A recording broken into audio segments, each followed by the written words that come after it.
আমার কলিজার বন্ধুরা, তোমরা সবাই কেমন আছো? আমি জানি এই শীতে তোমরা একটুও ভালো নেই, তাই তোমাদের মনকে একটু ভালো করার জন্য আমি রেখা চলে এসেছি নতুন গল্প নিয়ে।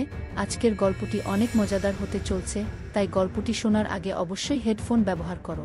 আর তোমরা যারা আমার ইমো নাম্বার চাইতেছ তারা পুরো গল্পটি শুনো এবং আমার চ্যানেলটি সাবস্ক্রাইব করে রাখো, কেননা আজকের গল্পের মধ্যে আমি আমার ইমো নাম্বারটি দিয়ে দিব এবং তোমরা সবাই আমার সাথে ভিডিও কলে কথা বলতে পারবা। তাহলে চলো আজকের গল্পটি শুরু করি। আমি যখন ভাবির রুমে গেলাম, যখন আমি প্রস্তুত হচ্ছিলাম তখন কাজের মেয়ে দেখে ফেলে। ওর বয়স বেশি না, 14-15 হবে। তারপর কাজের মেয়ে বলল, আমি সাহেব বাড়িতে আসলে সব বলে দিব। আমি বললাম, তুই কি চাস তোকে সব দিব, তারপরও তুই আমাদের গোপন কথা বলবি না? কাজের মেয়ে তখন বলল, আমি চাই আমার সাথে এক রাত, বাকিটা গল্পতেই শোনাচ্ছি। আমি 22 বছরের যুবক, একটা ঔষধ কোম্পানিতে মেডিকেল রিপ্রেজেন্টেটিভ চাকরি করতাম। চাকরির কারণে আমাকে সবসময় ডাক্তারদের ভিজিট করতে হতো। একদিন বড় শহরের এক নামকরা হার্টের ডাক্তারের চেম্বারে গেলাম তাকে ভিজিট করতে। ডাক্তার এক রোগীকে দেখতে ছিল, আমি সেখানে বসে অপেক্ষা করতে লাগলাম। আমি বসে ডাক্তারের সহযোগীর সাথে গল্প করতে লাগলাম। তখন প্রায় রাত 9টা বাজে। এমন সময় এক সুন্দরী মহিলার সাথে একটা 16 বছরের মেয়েকে নিয়ে ঢুকতে দেখতে পেলাম। পরে জানতে পারলাম মেয়েটি মহিলার কাজের মেয়ে। মহিলার বয়স 25 হবে। দেখতে অনেক লম্বা আর অনেক সুন্দরী, যে কোনো ছেলে দেখলে তার প্রতি দুর্বল হয়ে পড়বে। আমি তার দিকে চেয়ে রইলাম। সে একটা হাতা কাটা চিকেন কাপড়ের জামা পরেছে। মহিলা আমার দিকে তাকিয়ে মুচকি হেসে বলল, আমি ডাক্তার দেখাবো, আমি ডাক্তারের অ্যাপয়েন্টমেন্ট চাই। ডাক্তারের সহযোগী ফাইল চেক করে বলল, আপনাকে 3 দিন পরে আসতে হবে, এর আগে সম্ভব না। মহিলা বলল, না ভাই প্লিজ, আমাকে কালকে ব্যবস্থা করে দিন। কিন্তু সহযোগী বলছে, না ম্যাডাম, কালকে কোনোভাবে সম্ভব না। এবার মহিলা কাউন্টারের সামনে এসে একটু ঝুঁকে আমার দিকে তাকিয়ে কেমন একটা হাসি দিয়ে বলল, আপনি একটু চেষ্টা করে দেখেন না। আমি তার দিকে চেয়ে রইলাম। আমি ভাবলাম এর সাথে খাতির হলে মনে হয় কিছু লাভ হবে। আমি বললাম, আপনি একটু বসেন, ডাক্তার ফ্রি হলে আমি আলাপ করে দেখছি। কিছুক্ষণ পর ডাক্তার ফ্রি হলে আমি তার রুমে গিয়ে বললাম, আমার এক পরিচিত রোগী আছে, আপনাকে কাল একটু সময় দিতে হবে। যেহেতু ডাক্তারদের আমরা অনেক সুযোগ সুবিধা দেই, তাই সে তার সহযোগীকে ঢেকে সব চেক করে আমাকে বলল, কালকে সকাল 10টায় আমি সময় দিতে পারবো। আমি এসে মহিলাকে বললাম, সকাল 10টায় সে আসতে পারবে কিনা। সে রাজি হলো এবং আমাকে অনেক ধন্যবাদ দিল। আমিও তার সাথে চেম্বার থেকে বের হয়ে এলাম। তাকে বললাম, ডাক্তার সাহেবকে বলেছি আপনি আমার পরিচিত, তাই সে রাজি হয়েছে। সে বলল, তাহলে কালকে আমার জন্য আপনাকে আবার আসতে হবে। আমি বললাম, এতে কোনো সমস্যা নেই, আপনার মতো সুন্দরী মহিলাকে সাহায্য করতে পেরে ভাল লাগছে।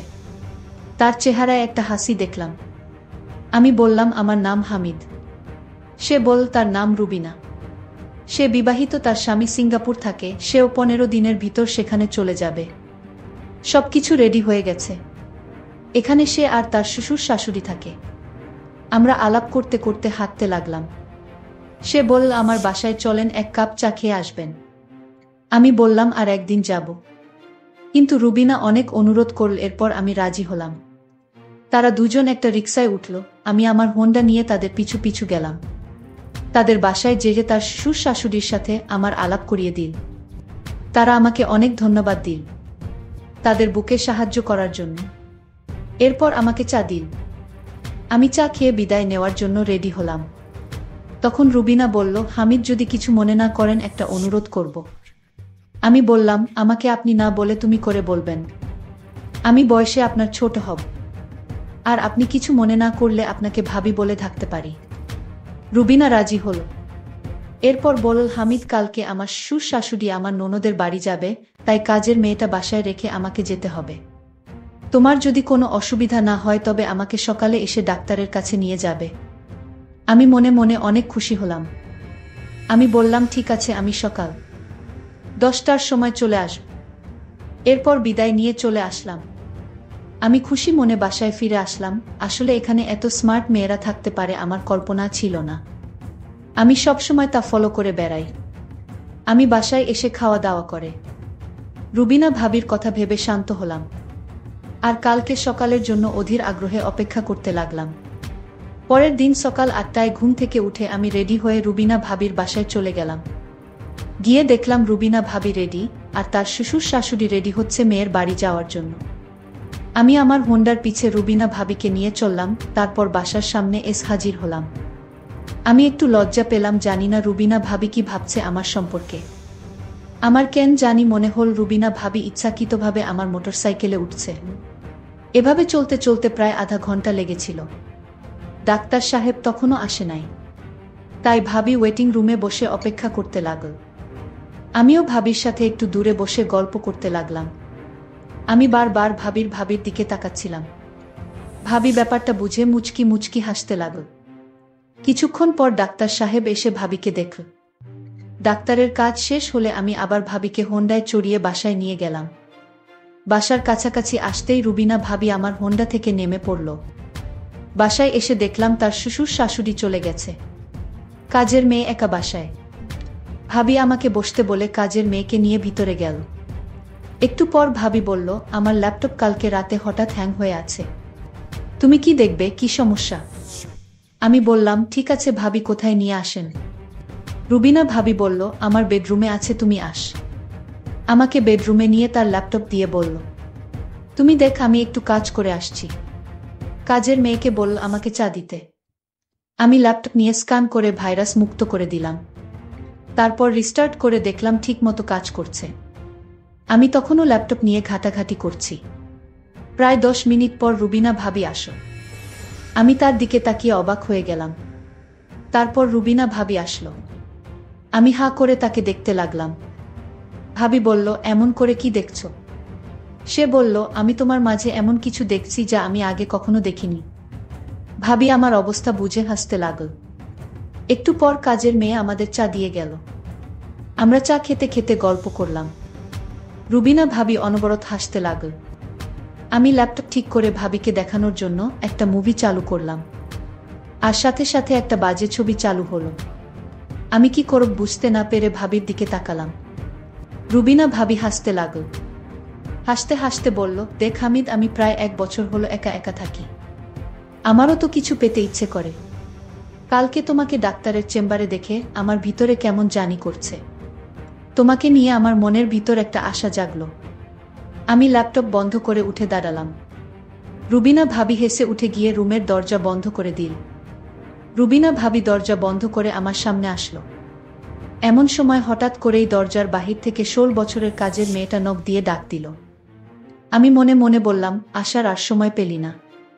রুবিনা ভাবিকে কাজের মেয়ে বলল, আপনি ওনাকে নিয়ে এখানে কি করছেন? রুবিনা ভাবি বলল, আমি যা খুশি তাই করছি। তোর তো সাহস কম না, আমি এখানে কি করছি তাই তুই জিজ্ঞেস করলি আমারে? কাজের মেয়ে বলল, ম্যাডাম, আমি তো খারাপ কিছু বলি নাই। ম্যাডাম বলল, তুই এখন যা, তোর রুমে গিয়ে ঘুমা। কাজের মেয়ে তখন বলল, ঠিক আছে ম্যাডাম, আমি যাব, কিন্তু আপনারা যা করছেন তা কিন্তু মোটেই ভালো না। সাহেব বাড়িতে আসলে আমি সব বলে দিব। কাজের মেয়ের মুখে এইসব কথা শুনে আমার মেজাজটা এত খারাপ হলো। আমি বললাম, এই ছোট লোক, আমি এখানে কি করছি যে তুই আমার স্বামীকে বলবে? ম্যাডাম, আপনি তো ভালো করে জানেন কি করতে চাইছেন। বাহিরের একটা লোক রাতের বেলায় কারো বাসায় এভাবে থাকতে পারে? আমি বললাম, তুই কাল থেকে এই বাসায় আসবি না। আমি তোর চেহারা দেখতে চাই না।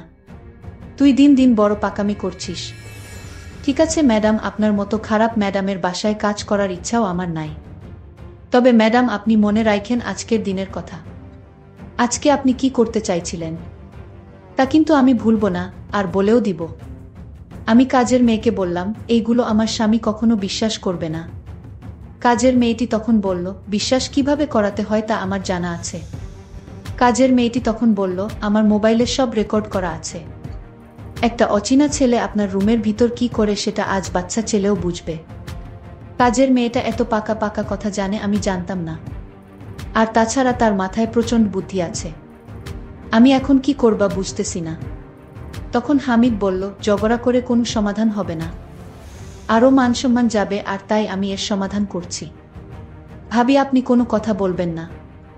আমি কাজের মেয়েটিকে জিজ্ঞেস করলাম, আচ্ছা তুমি কি চাও এর বিনিময়ে? কাজের মেয়েটি বলল, আমি কিছু চাই না, আমার টাকা পয়সার কোনো লোভ নেই। আচ্ছা তাহলে কি করলে তোমার মুখটা বন্ধ রাখবে, আমাদের কথা কাউকে বলবে না? কাজের মেয়েটি বলল, একটা জিনিস আছে, যদি দেন তাহলে আমি কাউকে বলবো না। আমি বললাম, এই তো কাজের মেয়েটি অনেক লক্ষ্মী আছে, ঠিক আছে বলো তোমার কি জিনিস চাই। কাজের মেয়েটি তখন বলল, আপনি ভাবির সাথে যা করতে চেয়েছিলেন আমিও তা চাই। কাজের মেয়ের মুখে এমন কথা শুনে আমার কলিজাটা কেঁপে উঠল। আরে বলে কি? আমি তখন কাজের মেয়েটিকে প্রশ্ন করলাম, এর আগে কি তুমি এরকম হয়েছে তোমার সাথে? কাজের মেয়েটি বলল, না হয়নি, আমি আজ চাই। আমি কাজের মেয়েটিকে বুঝিয়ে বললাম, দেখো তুমি এখনো বাচ্চা মেয়ে। আচ্ছা তুমি নিজেই বলো এখন কি তোমাকে বিয়ে দেওয়া ঠিক হবে? কাজের মেয়েটি বলল, আমার পাশের বাড়ির বান্ধবী, সে আমার থেকে 3 বছরের ছোট, তার যদি বিয়ে হতে পারে তাহলে আমার হতে পারে না। আমি কাজের মেয়ে, প্রত্যেকটা কথা শুনে অনেক অদ্ভুত লাগছে।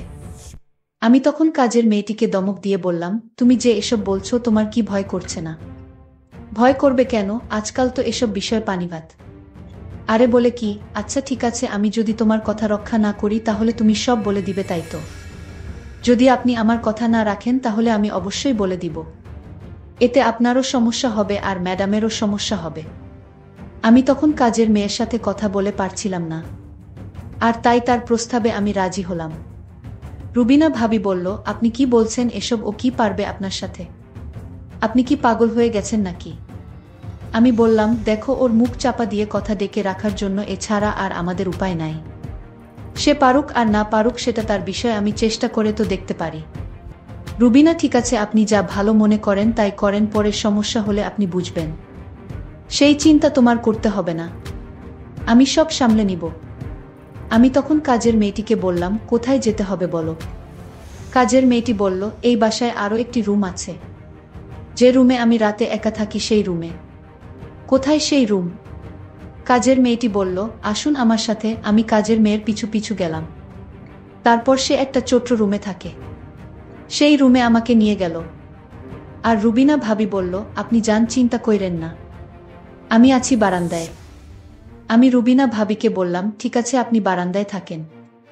তারপর কাজের মেয়ের রুমে ঢুকলাম। কাজের মেয়ে বলল, আপনি অনেক সুন্দর দেখতে। আমি বললাম, তাই? কাজের মেয়েটি তখন দরজাটা লক করে দিল। আমি হামিদকে বললাম, দেখুন আমি দরজাটা নক করে ঠিক করিনি।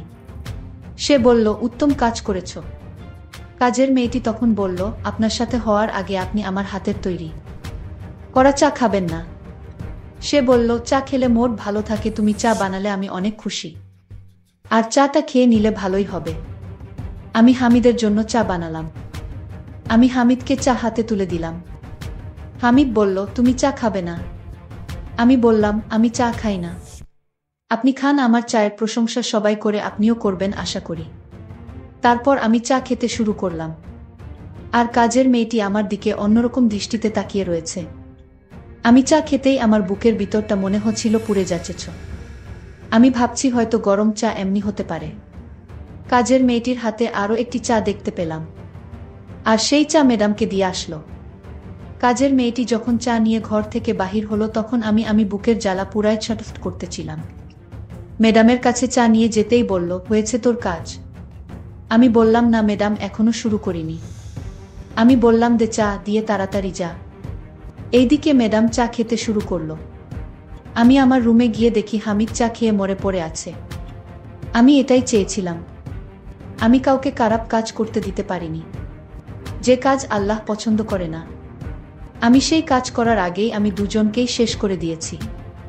আমার মনের ভিতর খারাপ উদ্দেশ্য ছিল না, আমার উদ্দেশ্য ছিল এই দুই শয়তানকে শেষ করার। বন্ধুরা, আজকের গল্পটি কেমন লাগলো তা অবশ্যই কমেন্ট করে জানাবেন। আর এরকম নতুন নতুন গল্প পেতে আমার চ্যানেলটিকে সাবস্ক্রাইব করে পাশে থাকবেন। ধন্যবাদ।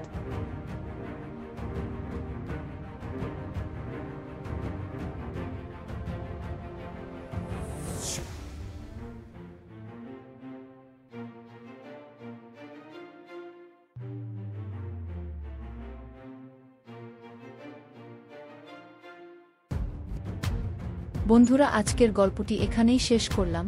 আমি তোমাদের প্রিয় রেখা দিদি প্রতিদিন নতুন নতুন মজাদার গল্প নিয়ে হাজির হব তোমাদের সামনে।